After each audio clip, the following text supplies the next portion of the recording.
അപ്പോൾ നമ്മൾ Valparai video part 2 ആയിട്ടാണ് വന്നിട്ടുള്ളത്. നമ്മളെ വണ്ടിക്ക് എന്താ സംഭവിച്ചതെന്ന് വെച്ച് കഴിഞ്ഞാൽ വണ്ടിക്ക് ചാർജ് കയറുന്നില്ല. അങ്ങനെ വണ്ടി ഫുള്ള് ഡെഡ് ആയിട്ടുള്ള ബാറ്ററി നോക്കുമ്പോൾ ഫുള്ള് പൂപ്പൽ പിടിച്ചിട്ട് അങ്ങ് എത്തിന് ടെർമിനലെല്ലാം അങ്ങെത്തിന് ഒന്നും ചെയ്യാൻ പറ്റാത്ത അവസ്ഥയിൽ. അങ്ങനെ നേരെ നമ്മളെ വണ്ടിയുള്ള ജമ്പർ എടുത്തിട്ട് സ്റ്റാർട്ടാക്കാൻ വേണ്ടി നോക്കുമ്പോൾ അതും പൊട്ടിയിട്ട് അങ്ങനെ അതിൻ്റെ വയറ് മാത്രം പുറത്തെടുത്തിട്ട് അത് കുത്തിയാൽ സ്റ്റാർട്ടാവും.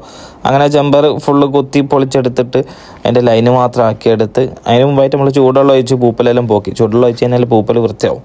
ചൂടുവെള്ളം ഒഴിച്ച് പൂപ്പൽ വൃത്തിയാക്കിയെടുത്ത് അങ്ങനെ നമ്മളെന്തിനും തയ്യാറായിട്ടുള്ള ഫോർച്യൂണറും കൊണ്ട് നേരെ നമ്മളെ ഡെഡായി കിടക്കുന്ന വണ്ടീൻ്റെ അടുത്തേക്ക് പോയി.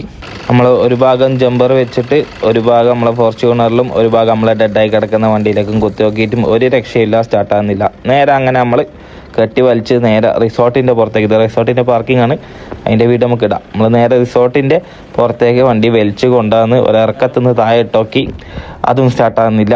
അങ്ങനെ ഇതാ നമ്മൾ ബാറ്ററി വാങ്ങാൻ വേണ്ടിയിട്ട് നമ്മളെ കൊട്ടാപ്പിനെയും കൊണ്ട് നമ്മൾ വോൾവോ എടുത്തിട്ട് നേരെ ബാറ്ററി വാങ്ങാൻ പോയി. ബാറ്ററി വാങ്ങി വരുമ്പോഴേക്ക് സമയം 9:15 രാത്രി. അതിൻ്റെ ഇടയിൽ നമ്മൾ കുറച്ച് തോട്ടത്തിൽ അവിടെ ഇവിടെയെല്ലാം കയറിന്, അതാ ഇത്ര ലേറ്റ് ആയത്. അങ്ങനെ പുതിയ ബാറ്ററിയും വാങ്ങി ബാറ്ററി ഫിറ്റ് ചെയ്യാൻ വേണ്ടിയിട്ടുള്ള പരിപാടിയിലാണ് ഇപ്പോൾ നടന്നുകൊണ്ടിരിക്കുന്നത്. ഒരുവിധ സെറ്റപ്പിൽ നമ്മളെ വണ്ടിയിൽ തന്നെ ഉള്ളതുകൊണ്ട് പിന്നെ നമുക്ക് വേറെ ലൈറ്റിൻ്റെ ആവശ്യമൊന്നും വന്നിക്കില്ല. നമ്മളങ്ങനെ പുതിയ ബാറ്ററിയും വെച്ചിട്ട് വണ്ടി സ്റ്റാർട്ടായ സന്തോഷത്തിലൊന്നും പറയണ്ട.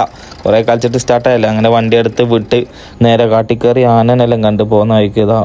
ഒറ്റയാനാണ്, അപ്പോൾ ഇടഞ്ഞു കഴിഞ്ഞാൽ ചിലപ്പം പ്രശ്നമാവും. അപ്പോൾ നമ്മൾ വണ്ടി എടുത്ത് വിട്ട് മാത്രമല്ല ഇതുപോലെ നാട്ടുപോത്തിനെയും കണ്ട്, കാട്ടുപോത്തല്ല നാട്ടുപോത്ത സംഭവം. അങ്ങനെ നമ്മൾ ഓടിക്കൊണ്ടിരിക്കുന്ന ഇടയിൽ നല്ല പാട്ടെല്ലാം വെച്ച് കാട്ടിൻ്റെ ഇടയിൽ കൂടി ഇങ്ങനെ ഓടിക്കൊണ്ടിരിക്കുന്നവരാണ് ഇയാൾ പിന്നെയും പണി വന്നത്. നോക്കുമ്പോൾ എന്താ സംഭവിച്ചതെന്ന് വെച്ച് കഴിഞ്ഞാൽ ടെർമിനൽ കംപ്ലൈൻ്റ് ആണ്, വണ്ടി ചാർജ് കയറുന്നില്ല. അങ്ങനെ റിസോർട്ട് വിശേഷം ഇതിന് ശേഷമുള്ള വിശേഷമെല്ലാം നമുക്ക് അടുത്ത വീഡിയോയിൽ കാണാം.